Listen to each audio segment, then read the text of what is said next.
Hello friends, कैसे हैं आप लोग। आशा करता हूं आप सभी बहुत अच्छे होंगे और आप सभी की तैयारी बहुत अच्छी चल रही होगी। जैसा कि आपको पता है कि आपके एग्ज़ाम के लिए बहुत ज़्यादा टाइम तो नहीं बचा है, लेकिन फिर भी आप ज़्यादा से ज़्यादा टाइम अपनी पढ़ाई को दीजिए। जैसा कि आप सबको पता है कि हमने जीएस के पिछले टॉपिक में किया था आइलैंड्स के बारे में, यानी द्वीपों के बारे में हमने पढ़ाई किया था।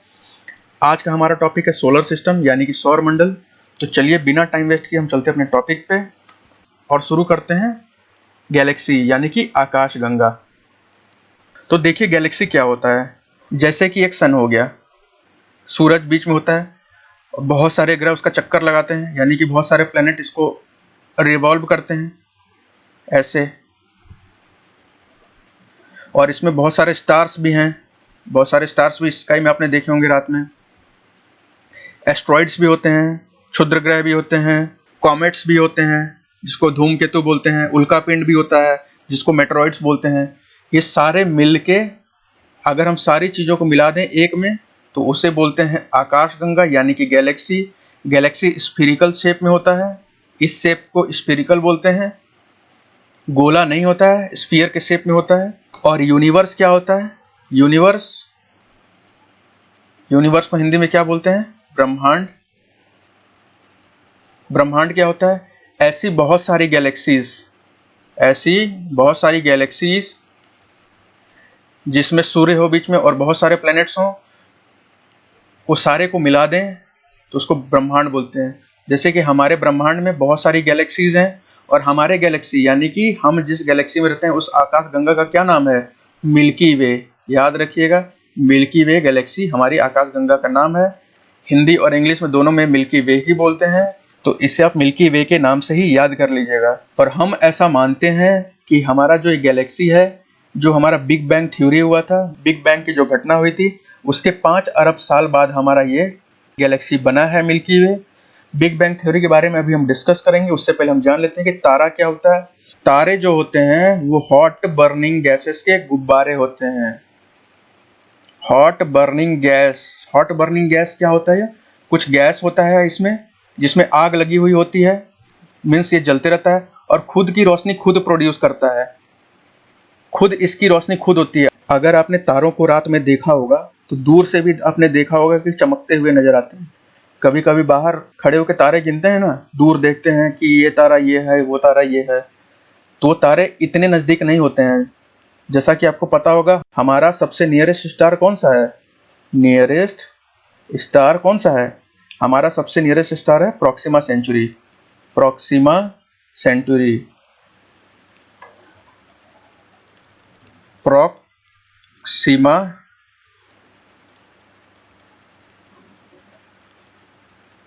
सेंचुरी। हिंदी वाले थोड़ा काम चलाइए भाई, हिंदी मीडियम के स्टूडेंट्स थोड़ा काम चलाइए। मेरा हिंदी उतना स्ट्रांग नहीं है, मैंने आपको पहले ही बोला है। आप सुनते रहिए, समझते रहिए, अपने नोट्स अपने अकॉर्डिंग बनाते रहिए। तो प्रॉक्सिमा सेंचुरी हमारा सबसे करीबी तारा है जो हमारे पृथ्वी से सबसे नजदीक में है। नजदीक बोले तो कितने नजदीक है? 4.3 प्रकाश वर्ष।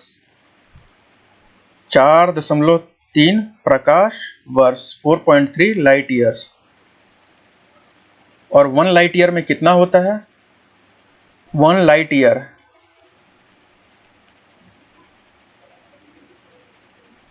यानी 1 प्रकाश वर्ष। 1 प्रकाश वर्ष में कितना होता है? 4.3 गुणा 10⁻12 किलोमीटर। यानी कि एक साल में सूरज की रोशनी यानी कि कोई भी रोशनी एक साल में जितना डिस्टेंस कवर करती है, एक साल में जितनी दूरी लाइट तय करती है, उसी को बोलते हैं लाइट ईयर। एक साल में कितना लाइट स्पीड कवर करती है? 4.3 10⁻12 किलोमीटर। और अगर हम अपने धरती के बने हुए सबसे फास्टेस्ट रॉकेट यानी कि जूनो, आपने सुना होगा नाम, जूनो नासा ने बनाया था कुछ साल पहले, अगर हम उससे भी इस ग्रह पे जाने की कोशिश करें, जो कि जूनो की स्पीड कितना है? 2,66,000 किलोमीटर प्रति घंटा, 2,66,000 किलोमीटर प्रति आवर की स्पीड से भी अगर हम इस पे जाने की कोशिश करें तो हमें कितना समय लगेगा? 80,000 साल। यानी कि इस जन्म में तो हमारे लिए पॉसिबल बिल्कुल भी नहीं है। तो सिर्फ आप याद रखिएगा कि गैलेक्सी किसको बोलते हैं और हमारी गैलेक्सी कौन सी है, यूनिवर्स किसको बोलते हैं, हमारे यूनिवर्स का कोई नाम नहीं है, तारे किस चीज से बने होते हैं, बर्निंग गैसेस होते हैं, हमारे धरती का सबसे नजदीकी तारा कौन सा है, प्रॉक्सिमा सेंचुरी, ये भी आपको याद रखना है, बहुत इंपॉर्टेंट क्वेश्चन है, बहुत सारे पेपर्स में देखने को मिलता है। बाकी हम चलते हैं अगले टॉपिक पे, बिग बैंग थ्योरी। तो बिग बैंग थ्योरी ये कहता है कि देखिए हमारे सिलेबस में तो बहुत डिटेल में इसके बारे में नहीं आने वाला है, तो सिर्फ आप इसकी जानकारी रखिए, कोई जरूरत नहीं डिटेल में घुस के इसके बारे में पीएचडी करने का।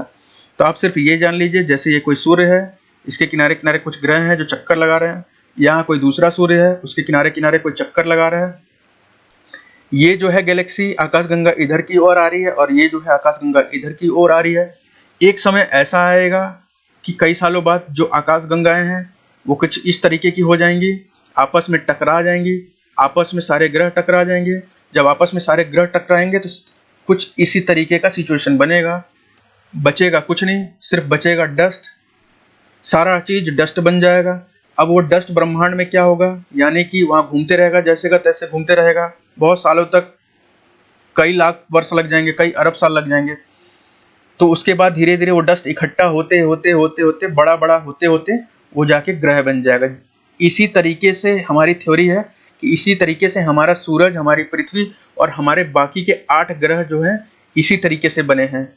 ब्लास्ट होने के बाद वो धूल एक जगह इकट्ठा हुए गोल गोल में, उसके बाद वो धूल एक जगह इकट्ठा हो के छोटे छोटे ग्रह बना लिए, क्षुद्र ग्रह बना लिए। और आपको याद रखना है कि हमारा जो प्लेनेट है वो अर्थ है, यानी कि हमारी जिस ग्रह पे हम रहते हैं उसका नाम है धरती, और जो हमारा गैलेक्सी है यानी कि हमारी आकाशगंगा है उसका नाम है मिल्की वे, और हमारी सबसे करीबी दूसरी गैलेक्सी कौन सी है, हमारी सबसे करीबी दूसरी आकाशगंगा।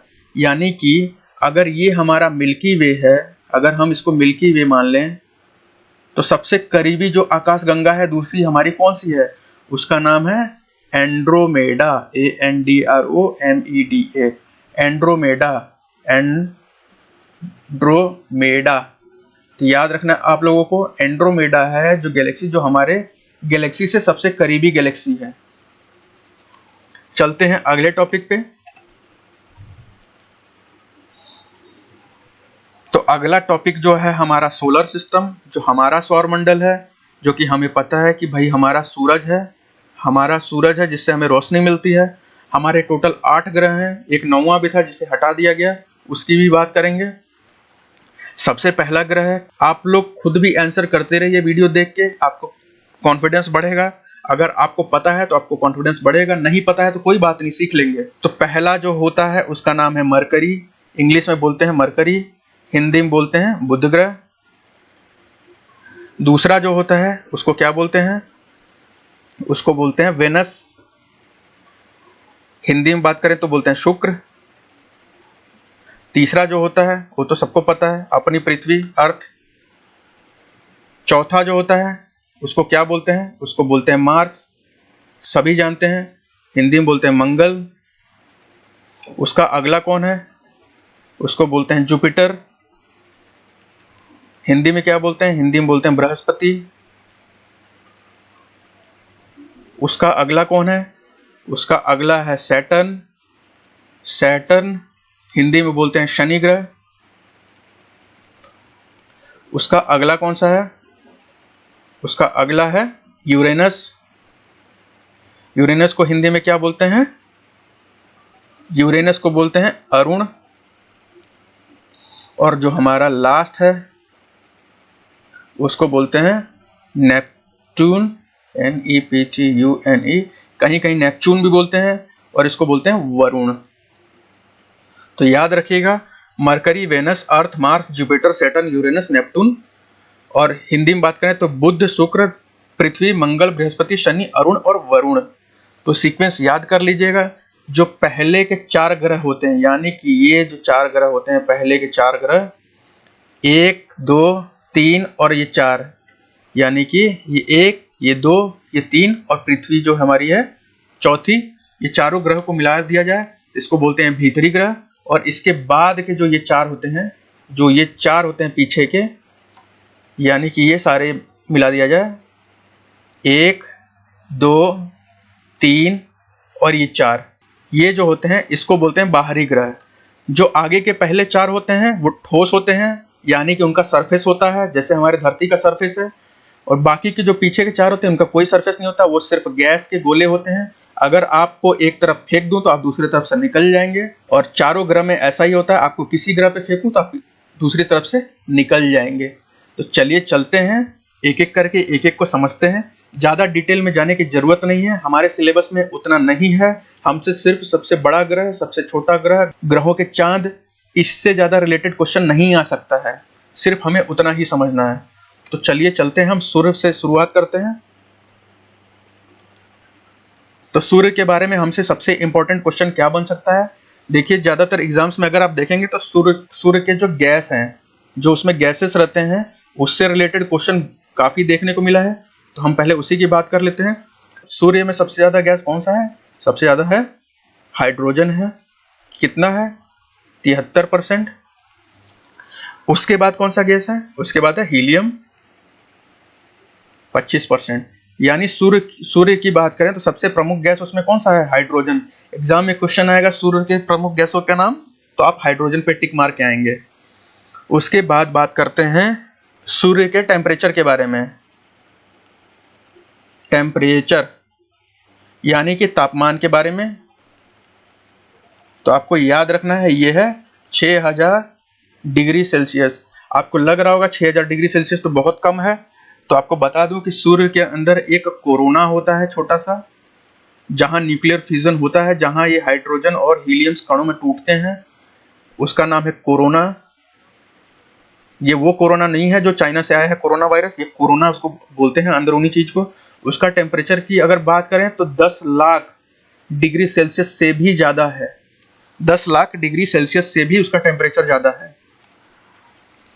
तो आपको सिर्फ ये याद रखना है कि सूर्य का सबसे प्रमुख गैस कौन सा है, तो हाइड्रोजन है। सूर्य का सबसे अधिकतम टेम्परेचर क्या है? जो टेम्परेचर है, जो बाहर से ये भाप निकल रहा है, जो बाहर हमने नापा है जहां तक टेम्परेचर, तो वो 6000 डिग्री सेल्सियस है। इसरो का कोई प्रोजेक्ट है सूर्य से रिलेटेड, सन से रिलेटेड? तो बिल्कुल है। प्रोजेक्ट का नाम है आदित्य L1, जो 2022 में शेड्यूल है। इसको याद रखने की जरूरत नहीं है, सिर्फ आप अपने नॉलेज का रखिएगा। जो आदित्य है वो सूर्य से रिलेटेड है। आदित्य इसरो ने प्लान किया है सूर्य का स्टडी करने के लिए। उसके लिए ये आदित्य L1 को भेजने वाले हैं 2022 में, जनवरी के महीने में 2022 में भेजने वाले हैं, प्लानिंग है जैसा कि। तो चलते हैं अब अगले ग्रह पे, इसका नाम है मरकरी। मरकरी को बोलते हैं बुध ग्रह, अगर हिंदी में बात करें तो बुध ग्रह बोलते हैं। बुध ग्रह के बारे में बात करें तो ये सबसे पहले क्लोजेस्ट टू सन है। क्लोजेस्ट टू सन, सूर्य के सबसे करीब, सूर्य के सबसे करीब है।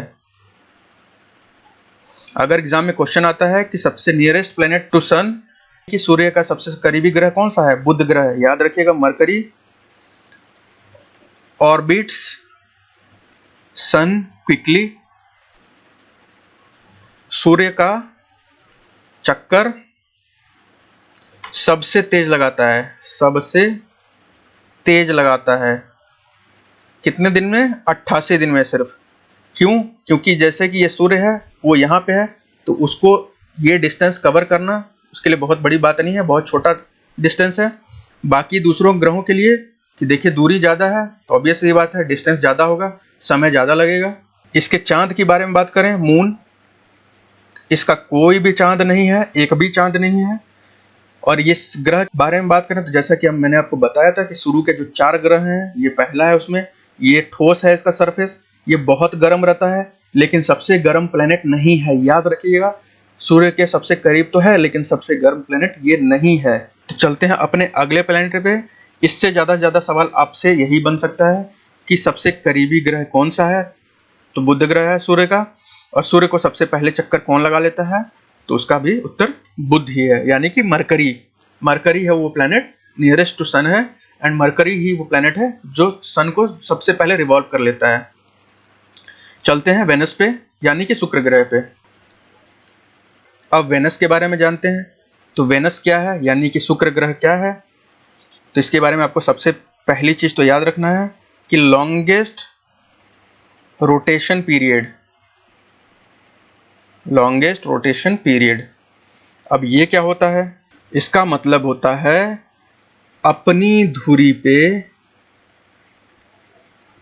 यानी कि जैसे कि ये आपका वेनस है, तो आपने वो देखा होगा ना, ग्लोब स्कूल में जब यूज करते थे तो कुछ ऐसा रहता था, उसके बाद इसको घुमा देंगे तो घूमने लगता था। तो अगर इसको अपने धुरी पे रखें तो अपने आप में, जैसे पृथ्वी 24 घंटे में एक चक्कर लगा लेती है अपना, मीन्स वहीं से घूम के वहीं पे पहुंच जाते हैं। इसे एक चक्कर लगाने में अपनी जगह पे ही 243 दिन लगते हैं, यानी 243 डेज इसको अपना ही चक्कर लगाने में लगते हैं। तो सबसे ज्यादा है, याद रखिएगा, सबसे ज्यादा ग्रह कौन सा टाइम लेता है अपनी जगह घूमने के लिए? तो सबसे ज्यादा लेता है वेनस, यानी कि शुक्र ग्रह। बाकी चीजें भी वेनस के बारे में जानते हैं। इसको अर्थ का ट्विन भी बोला जाता है। अर्थ का ट्विन, पृथ्वी का जुड़वा, पृथ्वी का जुड़वा। जैसा पृथ्वी दिखता है वैसा ये भी दिखता है। साइज के हिसाब से बात करें तो साइज लगभग सेम है, बस सिर्फ थोड़ा सा बड़ा या छोटा है। तो इसीलिए अर्थ का ट्विन लगता है और धरती के आसपास घूमता है। इसलिए अगर आप करोड़ों किलोमीटर दूर चले जाएं या अरबों किलोमीटर दूर चले जाएं तो वहां से आपको देख के पहचान नहीं पाएंगे कि कौन सा वेनस है और कौन सा अर्थ है। तीसरी बात करें तो सबसे हॉटेस्ट प्लेनेट है, हॉटेस्ट प्लेनेट है, मीन्स सबसे गर्म ग्रह। अब ये बताइए सबसे गर्म ये क्यों है? ये तो दूसरा है, इससे पहले मरकरी है। तो मैं आपको बता दूं, यहाँ पे कुछ क्या होता है, गर्मी से यहाँ एक बादल बनता है, यहाँ बहुत सारे बादल बनते हैं जो बारिश करवाता है। अब वो बादल किस चीज का बनता है ये भी आप समझिए। ये जो बादल बनता है ये बनता है सल्फ्यूरिक एसिड, SULPHURIC, यानी कि सल्फ्यूरिक अम्ल के बादल बनते हैं। तो उस पे बारिश किस चीज की होती होगी? सल्फ्यूरिक एसिड की बारिश भी होती होगी इस ग्रह पे। तो आप खुद सोचिए, जिस ग्रह पे तेजाब की बारिश हो रही है तो उस ग्रह का तापमान कितना होगा। इसीलिए सबसे हॉटेस्ट प्लेनेट वेनस है, याद रखिएगा। सबसे गर्म ग्रह अगर पूछे आपसे तो वेनस पे टिक मार के आएंगे, यानी कि शुक्र ग्रह पे टिक मार के आएंगे। उसके बाद चलते हैं, ये है सेकेंड ब्राइटेस्ट नेचुरल ऑब्जेक्ट, यानी कि अगर हम रात में जब सोने जाते हैं तो हमें आसमान में क्या दिखाई देता है? हमें आसमान में हमारा चांद दिखाई देता है। अगर हम टेलीस्कोप का इस्तेमाल करें तो हमें वेनस भी दिखाई देता है, और वेनस भी हमें कैसा दिखता है? बिल्कुल चांद जैसा दिखता है। तो हमारे धरती से चांद के बाद, हमारे पृथ्वी से चांद के बाद दूसरा यही ग्रह है जिसकी सबसे ज्यादा रोशनी है। हमारे ग्रह से अगर खड़े होकर देखेंगे तो सबसे ज्यादा आपको चांद की रोशनी नजर आएगी। दूसरा यही ग्रह है वेनस, जिसकी रोशनी आपको नजर आएगी। तो ये भी याद रखिएगा। तो अगर कभी भी क्वेश्चन आए, शुक्र ग्रह पे टिक मारिएगा। और जैसा कि आपको बताया कि ये बहुत ज्यादा चमकता है, तो आप इसकी चमक को कब देख सकते हैं? इसकी चमक को आप तभी देख सकते जब पृथ्वी पे सूरज ढल जाए, यानी कि सनसेट। और सुबह कब देख सकते हैं? सनराइज, यानी कि सूर्यास्त के बाद धरती पे जब सूर्यास्त होगा तो आप इसकी रोशनी को महसूस कर सकते हैं। अब जब धरती पे सुबह होने लगेगा, सूर्योदय से पहले भी अगर आप आसमान में देखेंगे तब भी इसकी रोशनी दिखाई पड़ती है। तो आपको क्या याद रखना है? इसी ग्रह को बोलते हैं morning star, morning star and evening star. Evening star यानी कि सुबह का तारा, सुबह का तारा एवं शाम का तारा। आपको एक चीज और याद रखना है, हमने चांद के बाद किसी दूसरे ग्रह पे अगर सबसे पहला मिशन किया था तो वो था वेनस। शुक्र ग्रह पे हमने चांद के बाद सबसे पहला किसी ग्रह पे किया था तो शुक्र ग्रह। अगर क्वेश्चन मिले कि हमने किस ग्रह पे सबसे पहला सैटेलाइट अपना भेजा है तो हम चांद को हटा दें तो वो है वेनस। चांद तो ऑब्वियस सी बात है वो ग्रह नहीं है, इसलिए हमारा सबसे पहला, हमने सबसे पहले भेजा था वेनस पे, शुक्र ग्रह पे ही। चलते हैं अगले टॉपिक पे। शुक्र ग्रह का भी कोई मून नहीं है। अगर हम इसके चांद के बारे में बात करें तो कोई भी चांद नहीं है, याद रखिएगा, शुक्र ग्रह का कोई भी चांद नहीं है। अगले पे चलते हैं। अगला है हमारा पृथ्वी। आ गया हमारा पृथ्वी। पृथ्वी के बारे में तो आप सभी को सारी चीजें पता होंगी। सबसे पहले हम इसके गैसेस के बारे में पढ़ लेते हैं, क्योंकि एग्जाम में क्वेश्चन देखने को मिलता है। सबसे ज्यादा कौन सी गैस पाई जाती है पृथ्वी पे? सबसे ज्यादा पाई जाती है नाइट्रोजन। कितना पाया जाता है भाई? 78%। सबसे ज्यादा पाया जाता है नाइट्रोजन। उसके बाद कौन सा गैस होता है? ऑक्सीजन। कितना पाया जाता है ऑक्सीजन? 21%। उसके बाद कौन सा गैस होता है? कार्बन डाइऑक्साइड यानी CO2। कितना होता है? 0.04%। उसके बाद कौन सा होता है? आर्गन। आर्गन कितना पाया जाता है? 0.93%। बाकी उसके बाद बचे कुछ और गैसेस जैसे हाइड्रोजन, नियॉन, हीलियम, मीथेन और भी बहुत सारी छोटी छोटी गैसेस। तो हम अगर इन सब का मिला दें तो ये होता है 0.03%। सबको जोड़ देंगे तो ये आ जाएगा हमारा 100%। हमारी पृथ्वी अपने धुरी पे यानी कि अर्थ अपने एक्सिस पे कितने देर में रोटेट कर लेता है? तो अर्थ अपने एक्सिस पे 23 घंटे 56 मिनट और 46 यानी कि 46 सेकंड में अपना एक चक्कर लगा लेता है। और सूरज का एक चक्कर कितने में लगा लेता है? सन का, तो सन का लगा लेता है भाई 365 1/4 दिन में। तो आपने देखा होगा ये जो टाइम एडजस्ट करने के लिए कि यहाँ 4 मिनट कुछ कम आ रहा है और यहाँ 1/4 ज्यादा आ रहा है, इसी टाइम को एडजस्ट करने के लिए अगर हम 4 साल का 1/4 ले लें, 1/4 हम 4 वर्ष का ले लें, तो ये मिला के 1 हो जाएगा। जो कि आपको पता होगा कि हर 4 साल बाद एक लीप ईयर आता है। लीप ईयर आता है जिसमें एक दिन ज्यादा होता है। वो कौन सा दिन होता है? फरवरी 29 होता है। वो इसी के चलते आता है। हम लोग टाइम एडजस्ट करने के लिए उसमें एक दिन बढ़ा लेते हैं कि हमारा कैलेंडर बना रहे, हमें कोई और दिक्कत ना आए। इसीलिए आप देखेंगे कि हर 4 साल बाद एक लीप ईयर आता है जिसमें 366 दिन होते हैं। ओजोन की परत, ओजोन की परत यानी कि ओजोन लेयर। ओजोन लेयर सिर्फ पाया जाता है अर्थ पे, याद रखिएगा, सिर्फ पृथ्वी पे पाया जाता है।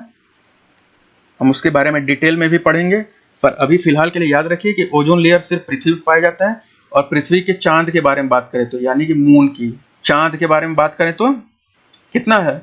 सिर्फ एक है जो कि हम देख पाते हैं। चलते हैं अगले ग्रह पे जो हमारा मार्स है, मंगल ग्रह। किया गया मंगल ग्रह। मंगल ग्रह के बारे में आपको याद रखना है कि इसको बोलते हैं रेड प्लेनेट। रेड प्लेनेट, लाल ग्रह बोलते हैं। और ये बहुत ठंडा है। लोगों को लगता है कि ये बहुत गर्म है, पर ये बहुत ही ठंडा ग्रह है। जैसे कि अभी वहां कोई भी वातावरण मौजूद नहीं है, इसीलिए वो ठंडा है बहुत। आंधी तूफान बहुत ज्यादा चलता है। और अगर हमसे क्वेश्चन आए कि सबसे बड़ा पहाड़ वहां का कौन सा है, मंगल ग्रह पे सबसे बड़ा पहाड़ कौन सा है, क्योंकि अभी पिछले 1-2 सालों में कई सारे एग्जाम्स में क्वेश्चन देखने को मिला है। वहां की सबसे लार्जेस्ट पीक, लार्जेस्ट पीक यानी कि सबसे सबसे ऊंचा पर्वत, तो कौन सा है? उसका नाम है Mons Olympus. Mons Olympus, Hindi में भी लिख लीजिए मॉन्स ओलंपस। ये वहां का सबसे ऊंचा पहाड़ है। और पहाड़ क्या, ये देखिए कुछ ये ज्वालामुखी जैसा है कुछ, तो इसमें से लावा निकलता है। उस लावे से ही इसका हाइट जो है बढ़ते जा रहा है। अगर आपसे सबसे बड़े ज्वालामुखी से भी सवाल आया कि मंगल ग्रह पे सबसे बड़ा ज्वालामुखी कौन सा है, तो यही है मॉन्स ओलंपस। और सबसे बड़े पहाड़ के बारे में भी क्वेश्चन है, तो यही है मॉन्स ओलंपस। इसकी ऊंचाई की अगर हम बात करें तो इसकी ऊंचाई है 21,288 मीटर, यानी कि हमारे जो पृथ्वी पे सबसे ऊंचा पहाड़ है माउंट एवरेस्ट, उसका भी करीब करीब 3 गुना है। अपने धुरी पे यानी कि अपने एक्सिस पे, अपने धुरी पे कितने देर में चक्कर लगा लेता है? ये 24 घंटा 6 मिनट यानी कि 24.6 आवर्स में अपना एक रोटेशन लगा लेता है। और हम इसरो के प्रोजेक्ट के बारे में बात करें तो इसरो ने यानी कि इंडिया ने मंगल पे एक प्रोजेक्ट अपना किया था, सैटेलाइट भेजा था। क्या नाम था उसका? मंगलयान, मंगलयान, मंगलयान कब भेजा था भाई? मंगलयान को भेजा गया था 5 नवंबर 2013 को। याद कर लीजिएगा, रट लीजिएगा, क्योंकि मंगलयान चंद्रयान से रिलेटेड क्वेश्चन बन सकता है। ये तो बिल्कुल ही इंपॉर्टेंट टॉपिक है, इसे बिल्कुल भी स्किप नहीं करना है। चलते हैं हम अपने नेक्स्ट टॉपिक पे। और आप याद रखिएगा कि लाल ग्रह किसे बोला जाता है? तो लाल ग्रह मंगल को बोलते हैं, यानी कि मार्स को बोलते हैं। अगर आपसे नीला ग्रह पूछा जाए तो कौन सा ग्रह है? नीला ग्रह हमारा पृथ्वी है। नीला ग्रह, ब्लू प्लैनेट। तो भाई हमारा पृथ्वी क्यों है? अगर हम आसमान में जाएंगे, अगर हम स्पेस में जाएंगे, वहां से अपनी धरती को देखेंगे तो नीले रंग का दिखेगा, क्योंकि पानी का हमारे धरती पे 71% पानी है। इसीलिए जो हमारा धरती है वो ब्लू रंग से रिफ्लेक्ट करेगा। अगर ब्लू प्लेनेट से क्वेश्चन आए तो हमारा पृथ्वी है ब्लू प्लेनेट। रेड प्लेनेट से यानी कि लाल ग्रह से क्वेश्चन आए तो मंगल ग्रह है। चलते हैं अपने अगले टॉपिक पे, जो है जुपिटर यानी कि बृहस्पति।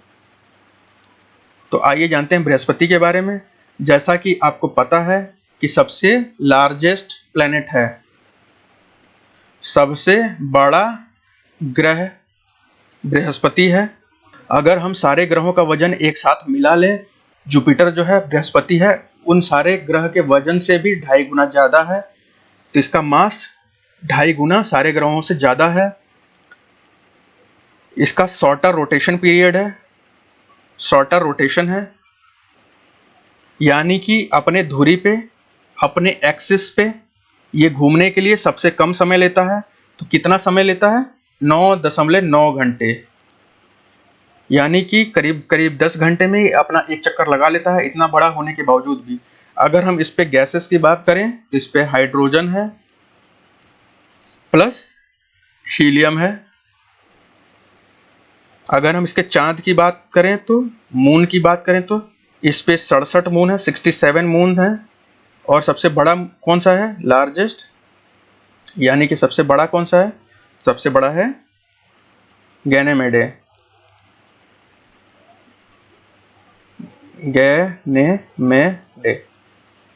तो याद रखिएगा कि गैनेमेडे जो है सबसे बड़ा इसका चांद है, जिसका साइज मरकरी से भी ज्यादा है, यानी कि बुध ग्रह से भी बड़ा है। और इस पे ना कोई पहाड़ है, ना कोई कुछ बन सकता है, क्योंकि आपको क्या बताया था शुरू में कि ये तो पूरा गैस का गोला है। और चांद की बात करें तो हम मंगल ग्रह का भूल गए चांद डिस्कस करना, तो मंगल ग्रह का भी जान लेते हैं। मंगल ग्रह पे 2 चांद हैं, 2 मून्स। कौन कौन से हैं? एक है फोबोस, दूसरा है डेमोन्स। इसको बोलते हैं फोबोस, इसको बोलते हैं डीमॉन्स, डीमॉन्स। सबसे बड़ा चांद के बारे में बात करें तो फोबोस को याद रखिएगा, जो है सबसे बड़ा है, सबसे बड़ा चांद। सबसे बड़ा चांद कौन सा है? फोबोस है। बिगेस्ट मून कौन सा है? बिगेस्ट मून जो है वो फोबोस है। अब चलते हैं आगे, अगले टॉपिक पे अपने। तो अगला हमारा है शनि ग्रह यानी कि सैटर्न। सैटर्न के बारे में आपको याद रखना है कि छल्ला बनाने वाला ग्रह है, छल्ला बनाता है। ये आप छल्ला देख पा रहे हैं, डस्ट के छल्ले हैं, ये धूल के छल्ले हैं, यानी कि इसमें धूल घूम रहा है। वो इतना घूमते घूमते चार्ज हो गए हैं कि वो बिजली पैदा करने लगे हैं। ये रिंग बनाता है अपने अगल बगल। धरती का यानी कि पृथ्वी का 4 गुना कर देंगे तो ये वाला ग्रह आ जाएगा। और इस ग्रह से कोई खास आपके पेपर में नहीं आने वाला है। अगर हम इसके चांद के बारे में बात करें, मून्स के बारे में बात करें, तो 62 मून है। आपको याद रखना है सबसे ज्यादा किसके चांद हैं? जुपिटर के, यानी कि बृहस्पति के। पूरे हमारे सौर मंडल में बृहस्पति के सबसे ज्यादा चांद हैं। और सैटर्न के यानी कि शनि ग्रह के, बृहस्पति के बाद शनि ग्रह में सबसे ज्यादा चांद हैं। टोटल है 62। और सबसे बड़ा कौन सा है? सबसे बड़ा बिगेस्ट कौन सा है? तो बिगेस्ट है टाइटन। आपने सुना होगा, मूवी देखा होगा, तो कई सारे टाइटन पे जाते हैं, टाइटन से उनके देवता आते हैं हॉलीवुड मूवीज में। तो उनके देवता जो है टाइटन पे रहते हैं। दूसरे देशों की हिस्ट्री की किताबें उठाएंगी तो उसमें भी यही मेंशन है कि उनके देवता टाइटन पे आते थे। जैसे हम मानते हैं कि हमारे देवता मंगल से आए थे, तो उनके देवता टाइटन से आते थे। और आपको याद रखना है, जैसा कि आप ये देख पा रहे हैं, यहाँ पे बहुत बड़ा तूफान चलता है।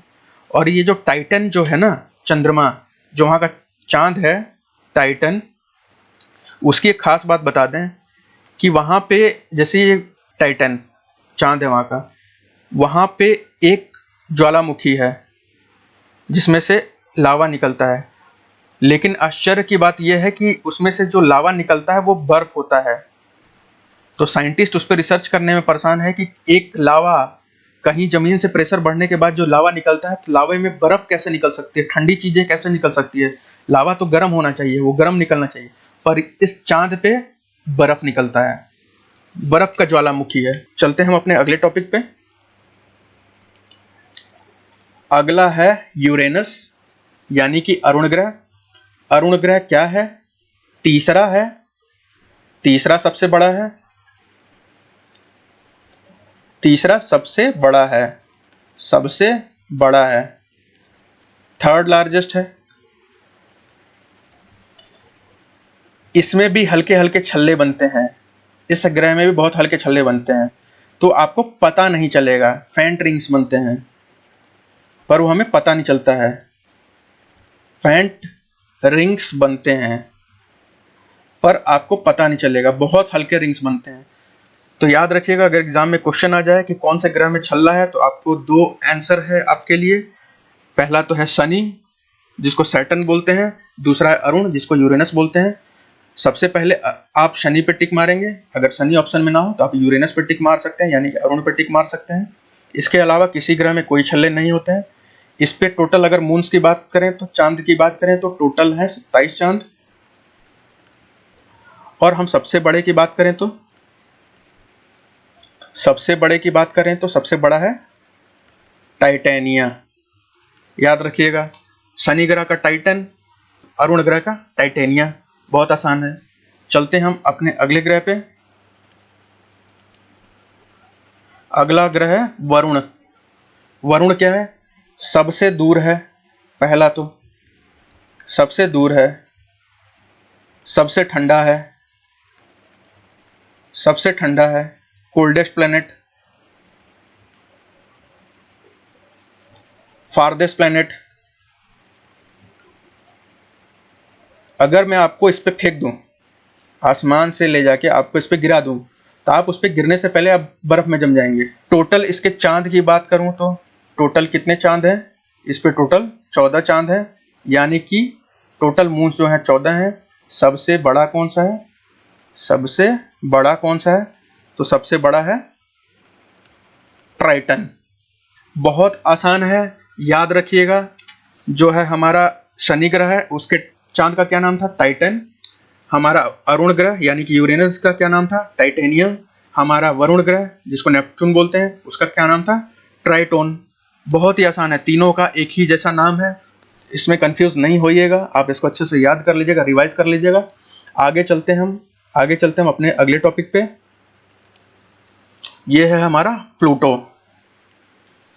प्लूटो है हमारा dwarf planet. Dwarf planet, dwarf क्या होता है? बौना तारा। इसकी सारी ताकत खत्म हो गई है। जैसे हमारा सूरज है, अभी रोशनी दे रहा है, पर आपको पता होना चाहिए कि हमारा सूरज आज से 5 बिलियन साल बाद, यानी कि 5 अरब साल बाद एक बौना तारा हो जाएगा। एक बौना तारा हमारा सूरज हो जाएगा, यानी कि उसकी एनर्जी जो है, उसकी ताकत सारी खत्म हो जाएगी। तो वो कुछ इस तरीके का ही हो जाएगा, इस तरीके का ही वो सफेद रंग होके वो खत्म हो जाएगा हमारा सूरज। और प्लूटो को हम अपना ग्रह नहीं मानते। अगर मून्स के बारे में बात करें, चांद के बारे में बात करें, तो इस पे टोटल 5 चांद है। अब देखिए इसको अपना ग्रह क्यों नहीं मानते। जैसा कि आपको अभी हम शुरुआत में बताया, जैसा कि आपको मैंने शुरुआत में बताया था, सोलर सिस्टम क्या होता है? एक सूरज होता है और कुछ तारे उसका चक्कर लगाते होते हैं, कुछ ग्रह उसका चक्कर लगा रहे होते हैं। तो जो ग्रह उसका चक्कर लगा रहे होते हैं, उनका जो पाथ होता है, उनका जो रास्ता होता है, वो फिक्स्ड होना चाहिए। यानी कि अगर पृथ्वी आज यहाँ से गुजरी, इस जगह से गुजर गई, अगले साल भी वो उसी रास्ते से होके जाएगी। अगर ये बृहस्पति का रास्ता है तो अगले साल भी वो बृहस्पति इसी रास्ते से जाएगा। लेकिन प्लूटो के साथ कुछ उल्टा है, वो कुछ समय तो अपने रास्ते पे चलता है, कुछ समय वो नेपट्टून के रास्ते में आ जाता है। यानी कुछ तो समय अपने रास्ते पे चलेगा, कुछ समय बाद वो वरुण के रास्ते में आ जाता है। और ग्रह जो होते हैं वो सूरज का चक्कर लगाने चाहिए, वो सूरज का चक्कर तो लगाता ही है, लेकिन कभी कभी वो वरुण का भी चक्कर लगा देता है। इसीलिए हम उसको अपना ग्रह अब नहीं मानते, जो कि ग्रह होने के लिए एक फिक्स्ड पाथ यानी कि एक पक्का रास्ता होना जरूरी है किसी ग्रह का। तो ग्रह एक अपने बनाए हुए पक्के रास्ते पे चलते हैं, वो अपना रास्ता कभी नहीं बदलते हैं। और आपको पता होना चाहिए कि ये पूरी जो गैलेक्सी बनती है, ये गैलेक्सी भी चलती रहती है, इसमें सूरज भी घूमते रहता है, इसमें सारे प्लैनेट्स भी घूमते रहते हैं, इसमें तारे भी घूमते रहते हैं, एस्ट्रॉइड्स भी घूमते रहते हैं, इसमें सारी चीजें घूमते रहते हैं। अब आइए कुछ इंपॉर्टेंट टॉपिक्स हैं उसके बारे में भी समझ लेते हैं इसी चैप्टर से रिलेटेड। एक इंपॉर्टेंट टॉपिक और है, जो हमारे सारे प्लैनेट्स होते हैं ना, सारे जो हमारे ग्रह हो गए, वो क्या होता है, किस डायरेक्शन में घूमते हैं, किस दिशा में घूमते हैं। जैसे कि इधर वेस्ट है, इधर ईस्ट है, यानी कि इधर पश्चिम है, इधर पूर्व है, तो वो घड़ी के विपरीत दिशा में, यानी कि कुछ इस तरीके से, घड़ी के विपरीत दिशा में। घड़ी जो सीधी घूमती है ना घर में, अगर हम उसको उल्टा घुमाने लगे तो कुछ इस तरीके का घूमने लगेगा, ऐसे ऐसे घूमने लगेगा। इसी को बोलते हैं घड़ी के विपरीत दिशा में, यानी कि वेस्ट टू ईस्ट, यानी कि पश्चिम से पूर्व की तरफ घूमने लगे तो। बाकी लेकिन ये तो हमारे सारे ग्रहों के बारे में बात हो गई, लेकिन उनमें से दो ऐसे हैं जिनका दिमाग उल्टा काम करता है। अगर इधर पश्चिम हो गया, इधर पूर्व हो गया, यानी कि पूर्व को ईस्ट बोलते हैं, पश्चिम को वेस्ट बोलते हैं, तो वो घड़ी की दिशा में घूमते हैं। वो कहते हैं भाई हमारा तो घड़ी सीधा चलता है, आप ही लोगों का घड़ी उल्टा चलता है। तो याद रखना है वो दो ग्रह कौन से हैं। पहला है वेनस, दूसरा है यूरेनस। वेनस को क्या बोलते हैं, वेनस शुक्र को बोलते हैं, शुक्र ग्रह को। और यूरेनस किसको बोलते हैं, अरुण को। याद रखिएगा ये ही दो ऐसे ग्रह हैं जो उल्टा घूमते हैं, यानी कि ईस्ट टू वेस्ट डायरेक्शन में घूमते हैं, ईस्ट टू वेस्ट घूमते हैं, पूर्व से पश्चिम की ओर घूमते हैं। बाकी के जो सारे प्लैनेट्स हैं वो वेस्ट टू ईस्ट घूमते हैं, यानी कि पश्चिम से पूर्व की घूमते हैं। बाकी के प्लैनेट्स ऐसे घूमते हैं इस दिशा में, और ये जो प्लैनेट्स हैं दो वो इस दिशा में घूमते हैं। याद रखिएगा बहुत इंपॉर्टेंट है, क्वेश्चन आया हुआ है एग्जाम्स में और एग्जाम्स में आ सकता है। तो अब होता है आपका ये टॉपिक पूरी तरह से कंप्लीट। अब आप सोलर सिस्टम यानी कि सौर मंडल से रिलेटेड कहीं से भी आपको क्वेश्चन मिले तो आप बना सकते हैं। ज्यादा डिटेल में जाने की जरूरत नहीं है, एनसीएल का उतना सिलेबस नहीं है। मैं चाहूं तो आपको प्लैनेट्स के बारे में और घुस के डिटेल में पढ़ा सकता हूं, पर आपका सिलेबस नहीं है। आप एसएससी सीजीएल का पेपर देने नहीं जा रहे हैं जो ग्रेजुएट लेवल पे होता है, आप क्लास 10th लेवल पे पेपर देने जा रहे हैं एनसीएल का। तो 10th लेवल पे ये बेसिक इंफॉर्मेशन बहुत है, इतना, इससे ज्यादा डिटेल्स नहीं पूछी जा सकती। बाकी आगे चलते हैं। बहुत सारे स्टूडेंट्स ने रिक्वेस्ट किया था कि जो अभी पिछले संडे को हमारा पेपर हुआ था, टेस्ट सीरीज जो हमने किया था, उसका सॉल्यूशन, मैथ्स का सॉल्यूशन करने के लिए। तो उसका मैथ्स का सॉल्यूशन मैं बना दूंगा अभी आपको, आज नहीं तो कल आपके लिए अपलोड कर दूंगा मैं मैथ्स का सॉल्यूशन। आप कोशिश करिए मैथ्स में भी फोकस करिए यार, मैथ्स में 15 में 15 नंबर लाना ही होगा। बहुत ही आसान है मैथ में 15 में 15। आप ये मत सोचिए कि वो 15 नंबर छोड़ के आपका सिलेक्शन हो जाएगा, कभी नहीं हो सकता। जीएस एक सागर है, आप कितना भी पढ़ लीजिए, आप 100 आउट ऑफ 100 नहीं स्कोर कर सकते। लेकिन मैथ वो चीज नहीं है, रीजनिंग वो चीज नहीं है, इंग्लिश वो चीज नहीं है, हिंदी वो चीज नहीं है। उस 40 के 40 पार्ट को आप पूरा स्कोर कर सकते हैं, बट जीएस के 60 आउट ऑफ 60 आप कभी स्कोर नहीं कर सकते, कितना भी पढ़ लीजिए स्कोर नहीं कर सकते। इसीलिए मैथ्स को भी मत छोड़िए। बहुत सारे बच्चे बोल रहे हैं बहुत वीक है, अगर आप बोलिए तो मैं बिल्कुल बेसिक से स्टार्ट करता हूं, परसेंटेज और भी जो चैप्टर्स है बहुत ही बेसिक से शुरू करूंगा। जिन बच्चों का ऑलरेडी अच्छा चल रहा है उनके लिए एडवांस चलते रहेगा, एडवांस लेवल पे परसेंटेज होते रहेगा। अगर कुछ बच्चों को लग रहा है कि नहीं परसेंटेज बहुत वीक है, एकदम बेसिक पे चलते हैं, एकदम जीरो से स्टार्ट करते हैं, तो आप कमेंट कीजिए, बताइए, हम जीरो से भी स्टार्ट करने को तैयार हैं, कोई भी चैप्टर अगर आपको स्टार्ट करना है तो। बाकी हमारा वीडियो के देखने के लिए thank you very much. Like और सब्सक्राइब कीजिए यार, आपके लाइक और सब्सक्राइब से ही मुझे मोटिवेशन मिलता है। कोई प्रॉब्लम है, कोई डाउट है तो व्हाट्सअप जरूर कीजिए, और छोटी छोटी चीजों के लिए व्हाट्सअप मत कीजिए। कट ऑफ के लिए, कट ऑफ क्या जाएगा, बार बार वही सवाल, कोई मानता ही नहीं है, सुनने को कोई तैयार नहीं है। बाकी आप फेसबुक पे फॉलो कीजिए। टेलीग्राम पे आप लोग सारे लोग, टेलीग्राम का एक ऐप होता है, आप वो डाउनलोड कर लीजिए। आप टेलीग्राम के ऐप में जाके जब हमारा चैनल खोजेंगे टॉप ग्रेड्स, आपको हमारा चैनल मिल जाएगा। हमारे चैनल को सब्सक्राइब कर लीजिए। कल से हम उस पर डेली 20 क्वेश्चन का प्रैक्टिस करने वाले हैं, यानी कि कल से हम उस पर डेली 20 क्वेश्चन देंगे एज अ पोल। आपको 4 ऑप्शन वहीं पे दिया होगा, आपको 4 ऑप्शन में से एक ऑप्शन वहीं चूज करना है और स्मार्ट तरीके के क्वेश्चन हम करेंगे जो कि ट्रेंडिंग में चल रहा है। बाकी जो दूसरे एग्जाम्स में आ रहे हैं क्वेश्चन, उस टाइप के हम क्वेश्चन को करेंगे। तो जो टेलीग्राम में ज्वाइन नहीं किए हैं तो वो भी टेलीग्राम में ज्वाइन कर लें यार। वहाँ ज़्यादा मटेरियल्स हम लोग शेयर कर सकते हैं, वहाँ पढ़ना ज़्यादा आसान है। बाकी हमारा यूट्यूब चैनल तो आपको पता ही है, यूट्यूब में हमारा जो चैनल है टॉप ग्रेड्स फ्री लर्निंग, आप उसको सब्सक्राइब कर लीजिए, आप उसको लाइक कीजिए, कमेंट कीजिए, शेयर कीजिए। कुछ भी मॉडिफिकेशन, आपको वीडियोस में कोई चेंजेस चाहिए तो आप हमें जरूर बताइए, हम अगली वीडियो में जरूर वो चेंज करेंगे। Okay, thank you very much, अपना ध्यान रखिए, बाय बाय।